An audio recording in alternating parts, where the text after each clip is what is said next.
Dear students, welcome to my channel An Easy Way to Statistics।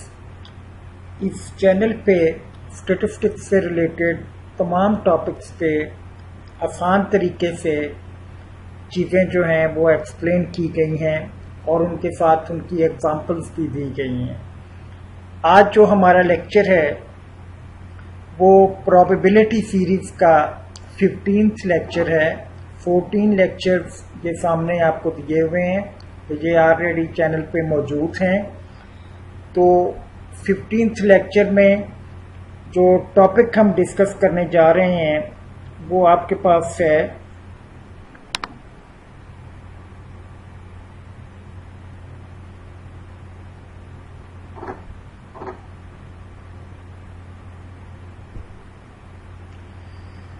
हाइपरज्योमेट्रिक probability distribution.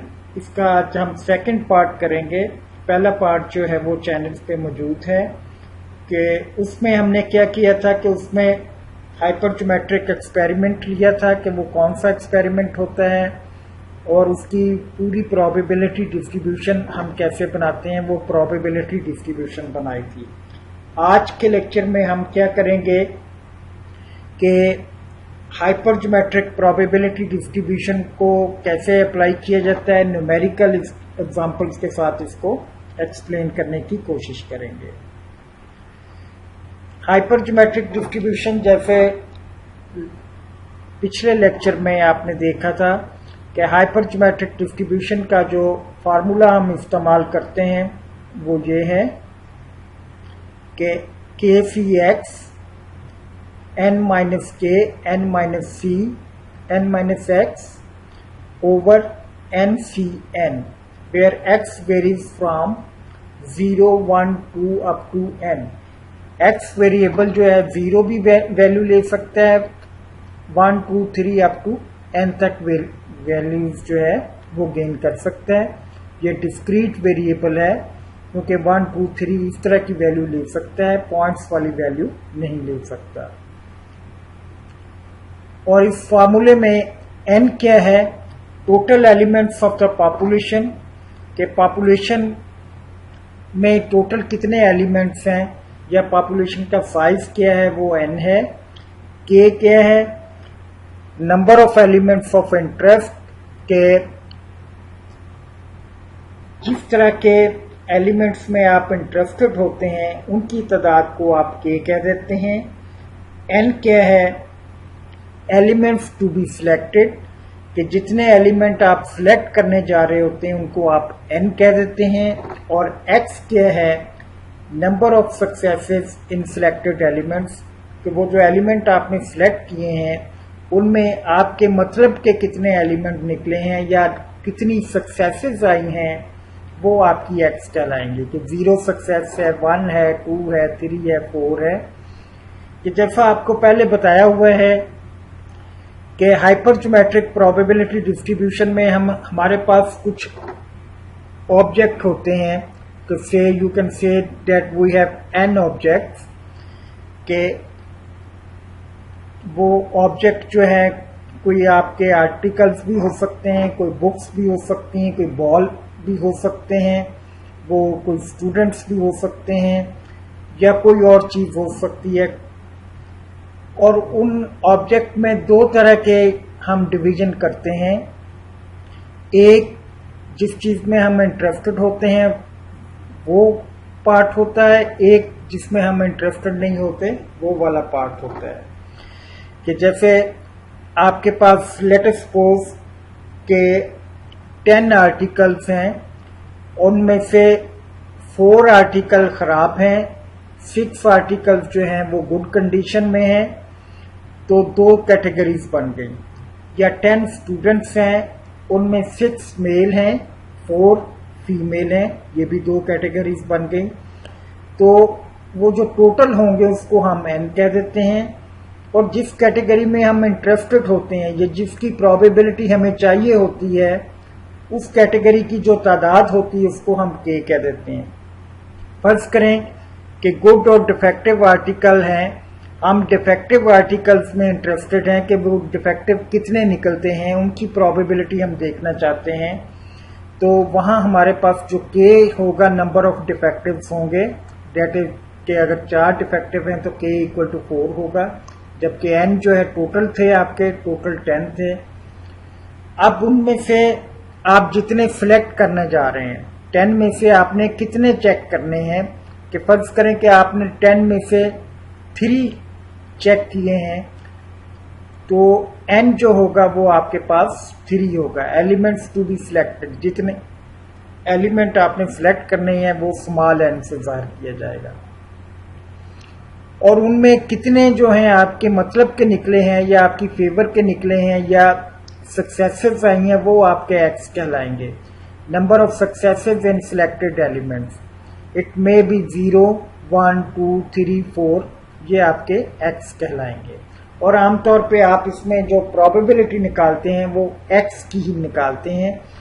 n, capital N, capital K और small n जो है ये आपके parameters होते हैं इस डिस्ट्रीब्यूशन की, और इसकी लिमिट्स जो है 0 से n तक होती है।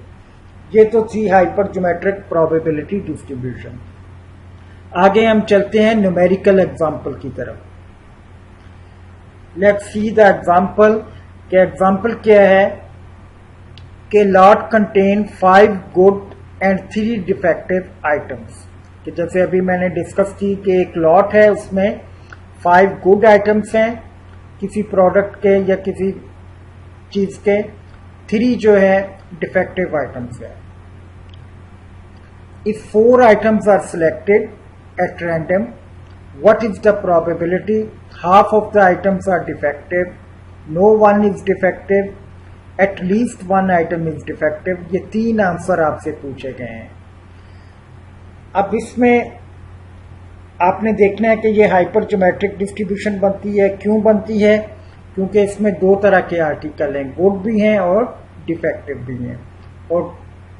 और इसमें से कुछ आर्टिकल आप सिलेक्ट करने जा रहे हैं। We have to select 4 articles, और उसमें आप कुछ की प्रोबेबिलिटीज जो है वो निकालना चाहते हैं कि half items are defective, no one is defective, at least one is defective. ये प्रोबेबिलिटीज हम निकालना चाहते हैं।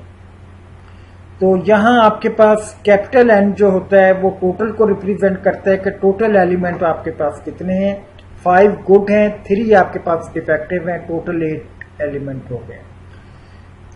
और K जो है जिस कैटेगरी में आप इंटरेस्टेड होते हैं उसकी तादाद कितनी है, उसके कितने एलिमेंट हैं, वो K कहलाता है। मसलन इंटरेस्टेड किस में होते हैं, जिसकी आपने प्रोबेबिलिटी निकालनी होती है। मसलन डिफेक्टिव की प्रोबेबिलिटी आप यहां निकालने जा रहे हैं। तो कितने डिफेक्टिव हैं? 3 डिफेक्टिव हैं 8 में से, तो K उसमें 3 आ गया। N क्या होगा कि उन 8 एलिमेंट्स में से कितने आप सिलेक्ट करने जा रहे हैं, कितने आपने सिलेक्ट करने हैं। कि 8 में से आपने, if 4 items are selected, 4 item आपने सिलेक्ट किए हैं। मसलन फर्ज करें कि 8 बल्ब थे, उनमें से 5 ठीक थे, 3 डिफेक्टिव थे, आपने 4 बल्ब खरीदे हैं। क्या प्रोबेबिलिटी है कि उनमें से हाफ डिफेक्टिव निकल आए, कोई भी डिफेक्टिव ना निकले, या एटलीस्ट 1 जो है उसमें डिफेक्टिव निकल आए। तो you are going to select 4 items. N जो है आपके पास 4 होगा, और यहां X जो है नंबर ऑफ डिफेक्टिव्स को शो कर रहा है। और X कौन कौन सी वैल्यू ले सकता है कि 0 डिफेक्टिव भी हो सकता है, 1 डिफेक्टिव भी हो सकता है, 2 डिफेक्टिव भी हो सकते हैं, 3 डिफेक्टिव भी हो सकते हैं, लेकिन 4 डिफेक्टिव नहीं हो सकते, क्योंकि टोटल ही आपके पास डिफेक्टिव 3 है। आपने बॉल तो 4, ये आइटम तो 4 निकालने थे, लेकिन डिफेक्टिव आपके पास 0, 1, 2 और 3 तक आ सकते हैं। 4 डिफेक्टिव आइटम्स इसमें नहीं आएंगे, क्योंकि टोटल आपके डिफेक्टिव आइटम 3 पे खत्म हो जाते। तो X ये 4 वैल्यू ले सकता है, 0, 1, 2 एंड 3। तो इनसे मुतल्लिका ही आप प्रोबेबिलिटीज जो है निकालते हैं। लास्ट लेक्चर में हमने देखा था कि पूरी प्रोबेबिलिटी डिस्ट्रीब्यूशन बनाई थी कि 0 की प्रोबेबिलिटी 1 की, 2 की और 3 की। जहां क्वेश्चन है, क्वेश्चन में जौन सी प्रोबेबिलिटी पूछी जाएगी वो हम निकालेंगे। अब इसका फार्मूला हमारे पास क्या है कि वो जो अभी लिखा था K C X N minus K N minus X over N C N. C क्या होता है, ये कम्बिनेशन के लिए इस्तेमाल किया जाता है कि के सी एक्स कम्बिनेशन कितने बनते हैं। इनमें अगर वैल्यू पुट कर दें, ये ब्लू कलर में जैसे मैंने वैल्यू पुट करके लिखा है, के 3 था, 3 पुट कर दिया है। एक्स की वैल्यू आपने अभी नहीं पुट करनी कि जब आप प्रोबेबिलिटी निकालेंगे वहां आप पुट करेंगे। एन जो है वो 8 है, कैपिटल एन, और के फिर 3 है, स्मॉल एन 4 है, वो लिख दिया, डिवाइडेड बाय 8 कैपिटल एन और जो स्मॉल एन है वो 4 है। ये आपका फार्मूला बन जाएगा। इसमें जस्ट जौन सा एक्स रिक्वायर्ड होगा उस एक्स की वैल्यू लिखेंगे तो वो प्रोबेबिलिटी आ जाएगी। मसलन जीरो डिफेक्टिव की प्रोबेबिलिटी निकालनी है, एक्स की जगह पे 0 लिखते हैं और इसको हल कर लें। 1 डिफेक्टिव की प्रोबेबिलिटी निकालनी है, एक्स की जगह पे 1 लिख दें और हल कर लें। 2 डिफेक्टिव की निकालनी तो एक्स की जगह पे 2 लिख के इस क्वेश्चन को हल कर लें। 3 डिफेक्टिव की निकालनी तो इसकी जगह पे 3 लिख के एक्स की जगह पे वो निकाल लें। तो आगे हम चलते हैं, ये तीनों पार्ट्स जो हैं इनकी प्रोबेबिलिटी कैसे निकालेंगे। मसलन पहला पार्ट आपके पास आता है कि half of the items are defective. पिछली एग्जांपल में half of the items are defective. Half of the items defective कैसे हो कि टोटल आपने 4 आइटम निकाले या खरीदे, उनमें से आधे जो हैं वो खराब निकल आए कि हाफ ऑफ द आइटम्स, और 4 का हाफ क्या होगा, 2 होगा कि हाफ ऑफ द आइटम खराब निकलने का मतलब यह है कि x जो है डिफेक्टिव आइटम्स इक्वल टू 2, ये आपने प्रोबेबिलिटी इसकी निकालनी है। तो फार्मूला आपके सामने है, प्रोबेबिलिटी x इक्वल टू 2 निकालनी है। तो जैसे मैंने कहा था कि फार्मूले में वैल्यू पुट कर दी हुई थी, x की वैल्यू हमने पुट नहीं की थी, जो x हमारे पास होगा उसकी वैल्यू हम पुट कर देंगे। यहाँ x इक्वल टू 2 की प्रोबेबिलिटी निकालनी है, क्योंकि अगर वो कहे 2 of the items are defective तब भी ठीक, एक वही बात है। अगर वो कहते हैं कि half of the items are defective, कि जब आपने 4 आइटम सिलेक्ट किए हैं तो उनमें से हाफ डिफेक्टिव आ जाए तो उसका मतलब ये है कि 2 डिफेक्टिव आ रहे हैं, तो x की जगह पे आपने 2 लिख दिया। अब इसको हल करना है। 3C2 जो है ये आपके कैलकुलेटर से भी हो जाता है, या आपको तरीका बताया हुआ है, लिंक में मैं फिर शेयर कर दूंगा। ये 3 के बराबर आ जाएगा। इसी तरह 8 माइनस 3 5 होता है, 4 माइनस 2 2 होता है, 5C2 जो है ये 10 के बराबर होता है। ये भी आप कैलकुलेटर से निकाल सकते हैं कि 5C2 10 होता है, ये निकल आएगा। 8C4 जो है वो 70 होता है, ये निकल आ जाएगा। ये डिनोमिनेटर में आएगा, ये दोनों वैल्यू आपस में ज़रब हो जाएंगी। ये 30 ओवर 70 जो है इसकी प्रोबेबिलिटी निकल आएगी। कि मसलन अगर आपके पास 8 आइटम्स थे, उनमें से 4 आपने सिलेक्ट किए या 4 आपने बल्ब खरीदे, तो उनमें क्या प्रोबेबिलिटी है कि डिफेक्टिव जो है 2 डिफेक्टिव निकल आए या हाफ डिफेक्टिव निकल आए, वो 30/70 है। कि इसको आप डेसिमल फ्रैक्शन में भी लिख सकते हैं कि ये उसकी प्रोबेबिलिटी जो है वो आप कैलकुलेट कर लेंगे। नेक्स्ट सेकंड पार्ट था कि नो वन इज डिफेक्टिव। जैसे मैंने कहा कि आप इंटरेस्टेड हैं डिफेक्टिव में, तो x जो है नंबर ऑफ डिफेक्टिव्स को शो कर रहा है। तो यहाँ x जो है नो डिफेक्टिव से मुराद क्या है, x इक्वल टू 0, ये प्रोबेबिलिटी आपने निकालनी है। तो यही आपके पास फार्मूला था। x की जगह पे आपने इसमें 0 पुट कर देना है, बाकी तरीकेकार वही है। 3C0 निकालें तो ये 1 के बराबर होता है। ये इसी तरह से 8 माइनस 3 5 आ जाएगा, 4 माइनस 0 4 ही रहेगा। 5C4 निकालें तो ये 5 होता है। 5 इंटू 1 पहले करें और फिर इसे 70 पे डिवाइड कर दें, तो 5 ओवर 70 ये प्रोबेबिलिटी आ जाएगी। बहुत कम प्रोबेबिलिटी होगी कि कोई भी डिफेक्टिव आर्टिकल ना आए। थर्ड पार्ट था कि at least one item is defective. ये जरा गौर से देखें कि एटलीस्ट वन से क्या मुराद है कि कम अज कम एक या वन और मोर। एटलीस्ट वन से मुराद होता है एक या एक से ज्यादा। यहां जो आपके पास वैल्यू आएगी एक या एक से ज्यादा से मुराद क्या है कि एक भी आ जाए या दो आ जाए या तीन आ जाए, वन और मोर। एक्स वन भी वैल्यू ले सकता है, टू भी ले सकता है, थ्री भी ले सकता है, या एक डिफेक्टिव आएगा या दो डिफेक्टिव आ जाए तब भी हमारी कंडीशन पूरी होती है, तीन डिफेक्टिव आ जाए तब भी हमारी कंडीशन पूरी होती है, क्योंकि उसने कहा एटलीस्ट वन। एग्जैक्टली वन कहता है तो सिर्फ हम एक वाला हिस्सा लेते हैं। एटलीस्ट वन से मुराद होता है कि वन और मोर, एक या एक से ज्यादा। तो ज्यादा में टू डिफेक्टिव भी आ सकते हैं, थ्री डिफेक्टिव भी आ सकते हैं, क्योंकि के आपका थ्री पे खत्म हो जाता है।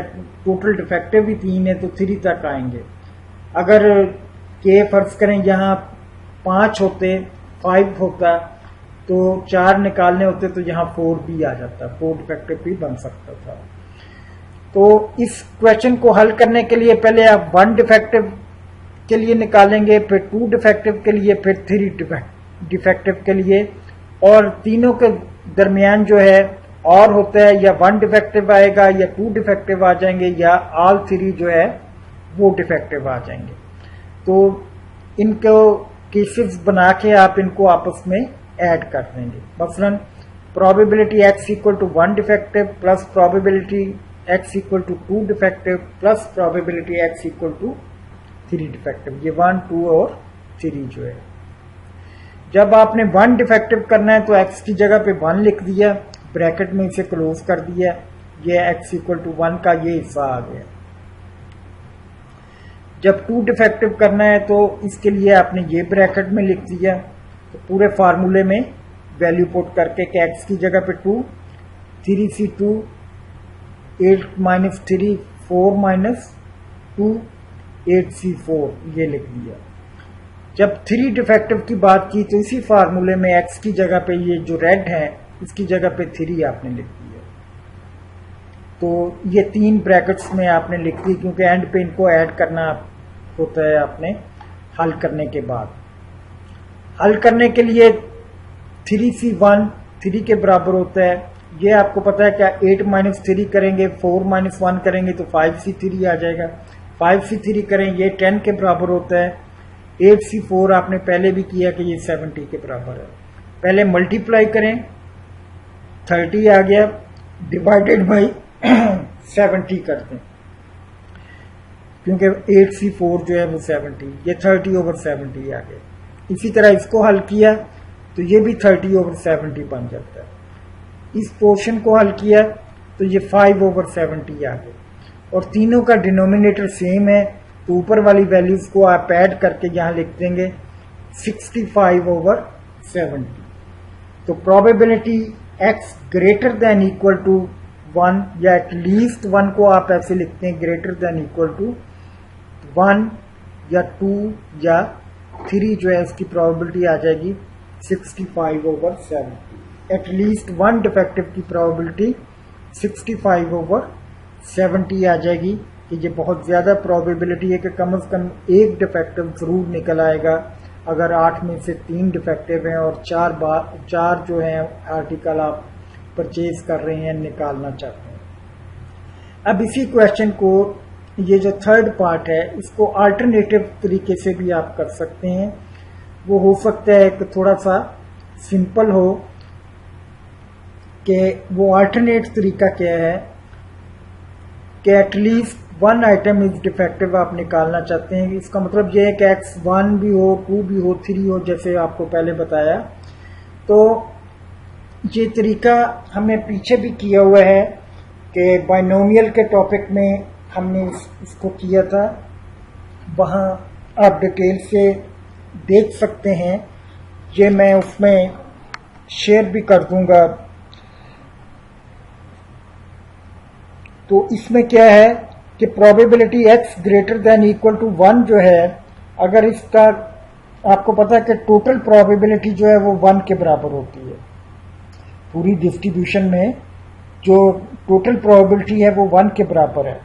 अगर 1 में से आप इसके रिवर्स की प्रोबेबिलिटी माइनस कर देते हैं, ग्रेटर देन इक्वल टू है, तो यहाँ x लेस देन 1 लिख दें। ये ग्रेटर देन का साइन था, ये 1 है 2 है जो भी यहाँ लिखा हुआ, आपने ग्रेटर देन को लेस देन में कन्वर्ट कर देना है 1 में से माइनस करने के बाद। 1 से मुराद क्या है, क्योंकि टोटल प्रोबेबिलिटी 1 होती है। तो ये यहाँ इक्वल टू है तो यहाँ इक्वल टू नहीं डालना। अगर यहाँ इक्वल टू ना होता तो यहाँ आप इक्वल टू डाल देते, एक साइड पे ये डालना होता है। अगर इधर है तो इधर नहीं होगा, इधर नहीं है तो फिर इधर लग जाएगा। तो 1 में से प्रोबेबिलिटी x ये ग्रेटर देन था, ये लेस देन 1 आप माइनस कर देंगे। अब 1 माइनस x लेस देन 1 कौन सी वैल्यू होती है? लेस देन 1 में 0 वैल्यू आती है, क्योंकि आपको पता है कि x जो है 0 1 2 3 तक जाता है, तो एक वैल्यू पीछे बची थी। इन चारों का अगर टोटल प्रोबेबिलिटी निकालें तो 1 होती है। अगर इसमें से 1 में से 0 की प्रोबेबिलिटी निकाल दी जाए तो बाकी ये तीनों की प्रोबेबिलिटी बन जाती है। तो इस तरीके से उसने यहाँ सिर्फ आपको एक ही प्रोबेबिलिटी निकालनी पड़ेगी, प्रोबेबिलिटी x इक्वल टू 0। फार्मूले में x की जगह पे आप 0 पुट करके प्रोबेबिलिटी निकाल लेंगे। ये आपने पहले पार्ट में भी निकाली है गालबन, पहले या दूसरे पार्ट में। तो ये 5/70 था। तो 1 में से 5/70 माइनस करेंगे कि पहले आपने ये एलसीएम लेके आपने माइनस करना है, यहाँ से डायरेक्ट माइनस नहीं कर देना। तो ये 65/70 वही जवाब आ जाएगा जो पीछे आपने निकाला है। तो जहाँ आपने ये तीनों की प्रोबेबिलिटीज निकाली थी और इसको अगर कॉम्प्लीमेंट तरीके से या रिवर्स करके निकालेंगे तो क्या होगा कि ये ग्रेटर देन था, ये लेस देन में ले हैं, और लेस देन 1 में जितने केस आते हैं बाहर 0 ही आएगा। तो यहाँ 1 माइनस x इक्वल टू 0 की प्रोबेबिलिटी निकल आएगी। जहाँ अगर ग्रेटर देन इक्वल टू 2 होता तो यहाँ लेस देन 2 लिख देते।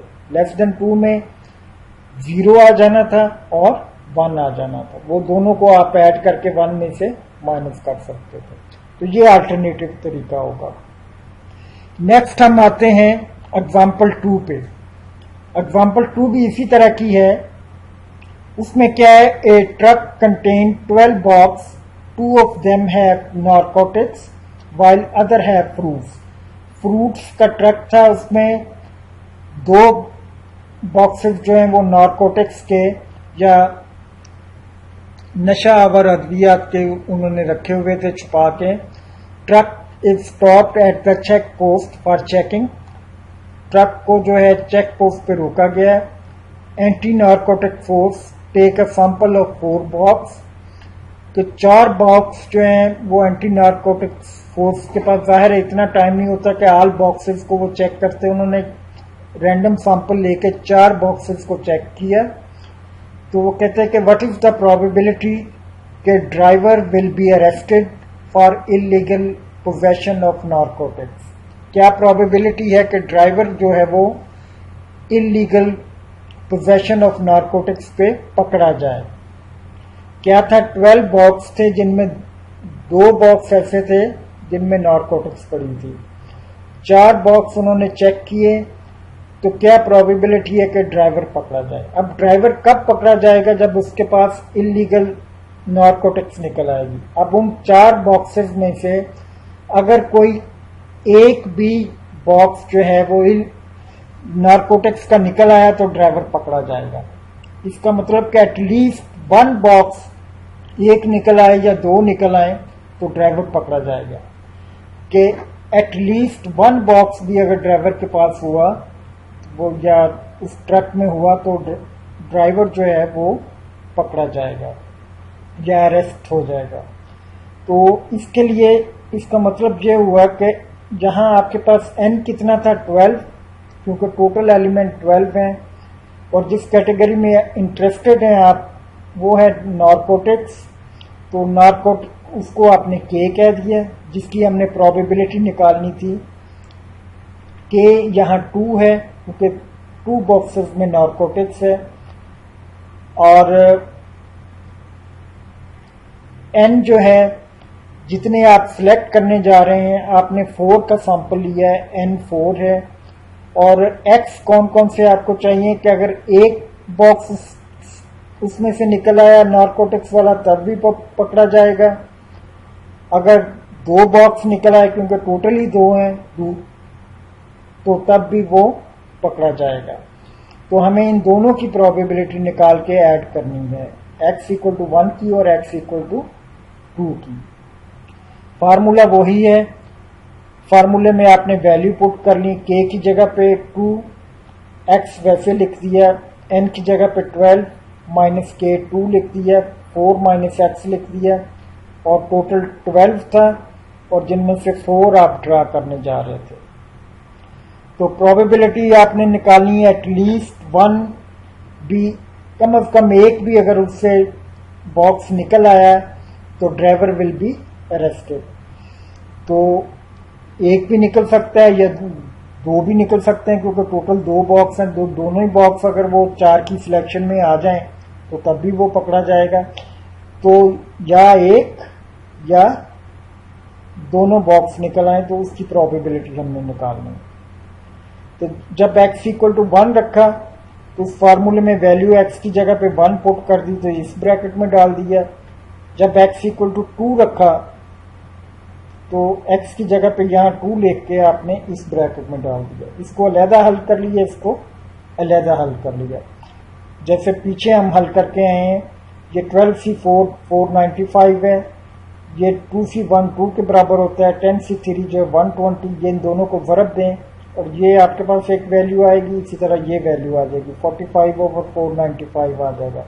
दोनों को ऐड करेंगे 285/495 या 0.58 आपके पास वैल्यू बन जाएगी। इसे भी आप अल्टरनेट तरीके से कर सकते हैं, थोड़ा सा सिंपल हो जाएगा।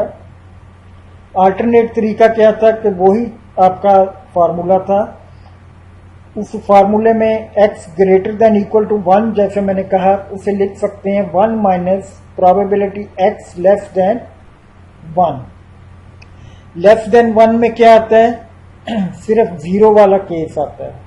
तो आप इस फार्मूले में x की जगह पे 0 पुट करें और 1 में से माइनस, ये हल करने के बाद 1 में से माइनस कर दो तो तब भी ये जवाब जो है वही आपके पास आ जाएगा जो इधर आया था। इसका मतलब ये हुआ कि अगर 1 में से उसके ना पकड़े जाने की प्रोबेबिलिटी कि जब x इक्वल टू 0 होगा तो इसका मतलब कोई भी बॉक्स जो है वो नारकोटिक्स वाला नहीं निकलेगा उन 4 बॉक्सेस में से और ड्राइवर नहीं पकड़ा जाएगा। ना पकड़े जाने की प्रोबेबिलिटी अगर माइनस कर दें 1 में से तो उसके पकड़े जाने की प्रोबेबिलिटी आ जाएगी, क्योंकि 2 ही पॉसिबिलिटी हैं, या वो पकड़ा जाएगा या वो नहीं पकड़ा जाएगा। तो पकड़े जाने की प्रोबेबिलिटी 58 है, तो ना पकड़े जाने की क्या होगी 1 माइनस 58 कर दें तो या 210/495 जो है उसके ना पकड़े जाने की प्रोबेबिलिटी होगी। तो दोनों तरीकों से आप ये क्वेश्चन को कंप्लीट कर सकते हैं। आगे एक एग्जांपल आपको दी हुई है, ये आपने खुद करनी है। हल करने के बाद अगर हो सके तो इसका आंसर जो है वो आप कमेंट बॉक्स में शो करें ताकि मुझे पता चल जाए कि आपने किस हद तक इस लेक्चर को जो है अंडरस्टैंड किया है। Thank you.